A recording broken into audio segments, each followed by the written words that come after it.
On to the beef mignon of this video, okay?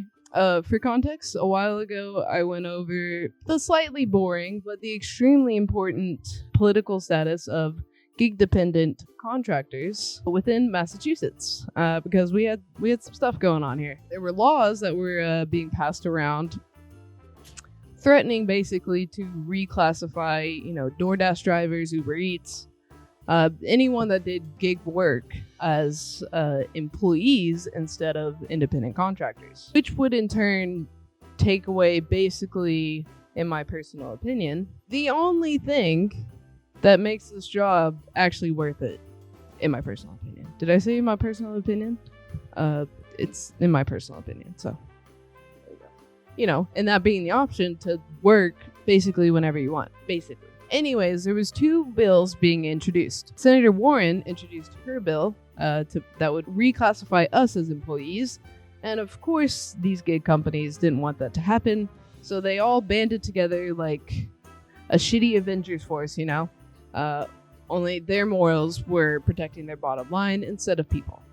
To make this coalition, and they called it the Independent Coalition for Massachusetts. This in turn allowed them to file their own bill, or at least try and gain enough signatures for their petition to then make it onto the ballot. Obviously, us being employees would be a huge hit to their bottom line, and I think everyone working for these companies understands that. So they really gave this their all, as you'll see here soon. So, like I said, they were definitely going to fight this thing. They made their own counter bill to Senator Warren's bill, and we made this a few months ago, I think, and I was just curious, what was going on. I mean, did they get the petition on the ballot? Is it gonna be there? And let me tell you, I was blown away by the gains made by the Massachusetts Coalition for Independent Work. They've been going quite strong. That is at least until November 16th, where they just fall off the face of the earth. In reality, it doesn't look like anyone's actually updated the website since November 16th, and maybe they ran out of money. Maybe, Tony forgot to update the website a few times and just kind of it is what it is. But let's see what we can find. So when you start looking through some of the articles too, they're pretty funny. Like this lady right here with this very nice sign, a very nice description, really brings the heat. I just think the description should be reading something a little more realistic, like, I wouldn't be doing this dumb shit if I couldn't work when I want. Yeah, it's a little more realistic, I think.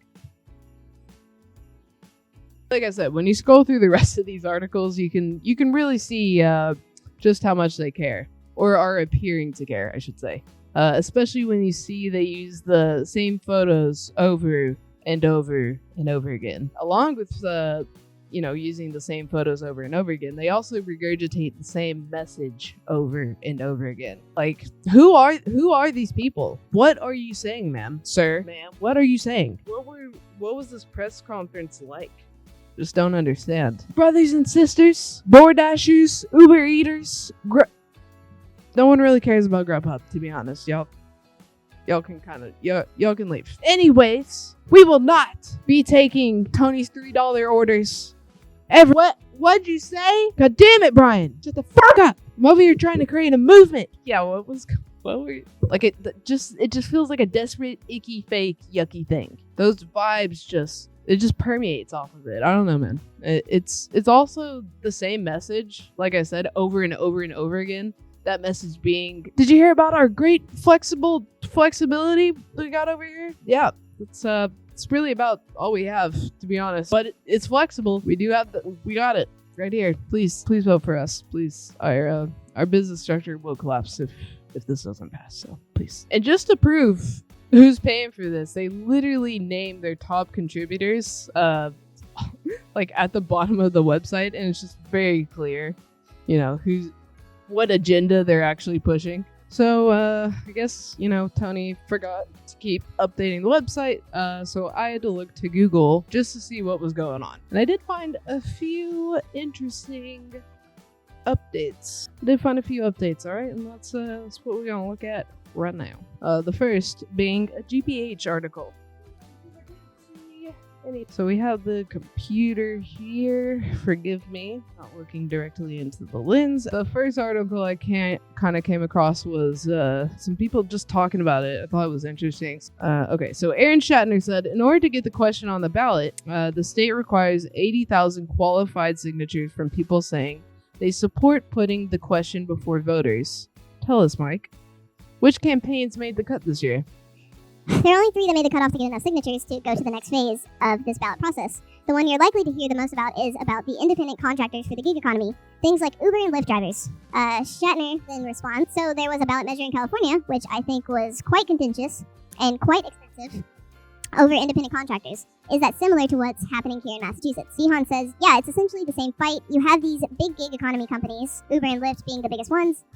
Sorry, DoorDash. They built a workforce using independent contractors in a way that never really existed before. The question that is potentially going to go to voters is an attempt from these big gig economy companies to get an exemption to the state's existing labor laws. These companies and many of their drivers that work for them, they don't want the drivers to be considered employees. They work for them as independent contractors, but under current law, they don't want to be considered employees because then they would have all the benefits and regulations that come with that. The way it is right now is very likely, or at least considered, a violation of state labor laws.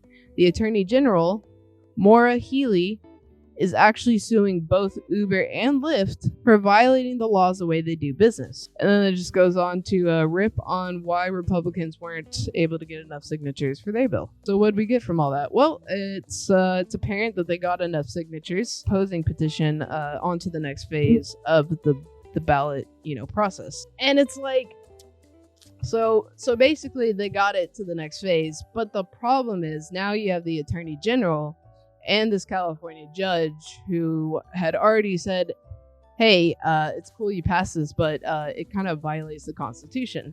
And at that point, it's a little scary because it's like, oh, how much further can they get around the law? Because a lot of these attorneys and judges are being like, you can't rewrite the definition. And eventually it's going to be challenged. And I don't know what the it sounds great in my opinion. I mean, it sounds fine. Obviously, I want to. I don't want to side with these companies because I'm still not the biggest fan of them and their business practices and their immoral decisions. To fatten up their bottom line instead of their customers. And I know that you can always say like, but dash your past, they're companies. That's what they do. I get that's how it works, but it's also like, do I have to like a robber? Like they're gonna rob things and probably stab a few people. Okay, that's still bad. it's still bad. Yeah, I just feel like they're gonna eventually force a decision on the definition. Like they can't keep skirting around it. And I think the fact that the judge, ruled in opposition and said it was a violation is, in my opinion, a telltale sign that they're going to start cracking down and not letting them go through these loopholes. But maybe I'm wrong. I hope I'm wrong. I think in my opinion, the best option would be to create like a new worker class. Now, I know that's probably extremely difficult and will probably never happen, but it just seems like a very plausible option. Create a new worker class, gig dependent contractors, where they have attributes of both independent contractors and employees. We are a new class of workers and they're trying to fit us in either one of these boxes, but we're not entirely fitting. And that's why they're able to just, go through all these loopholes and pick parts of each one that they like and ignore the parts that they don't like and just come after us with those things. And I just don't think it's fair because it's very clear to me that we have clear attributes of both things, but we're not one or the other entirely. And it brings a lot of confusion and, retribution when it comes to abiding by one or the other's laws. And that works both ways. Like, it works out for them because they get to manipulate and pick what they like I said, but it hurts us because we can't really pull protections from either one because they'll just say, oh, well, you're not an employee. Oh, well, you're not actually an independent contractor. Well, I gotta be one of them. So yeah, I hate it. It's confusing. And eventually it's going to come to a head.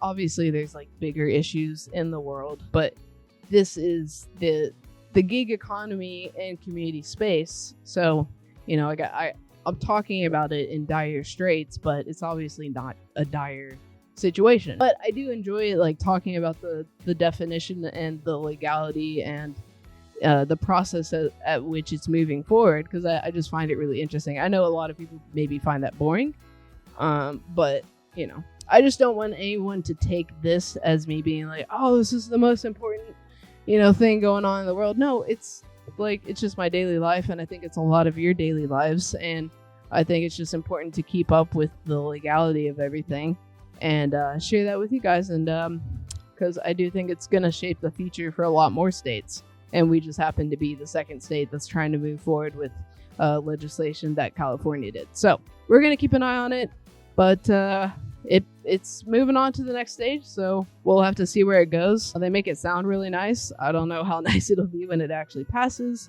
if it'll even matter if it passes, because it might just get challenged by the Attorney General anyways. But yeah, so that's it. I don't know if I will get another video out this week, as it is the holidays, but we'll have to see. Maybe we'll do a Christmas special. Probably not. Don't hold your breath. If you didn't, go check out my last video. I had a lot of fun making it. It's the final part on Cover, and yeah, that's I think that's about it. So if I don't see you guys again this week, I just appreciate every single one of you. Thank you for being here. But I will see you guys in the next one. So bye bye.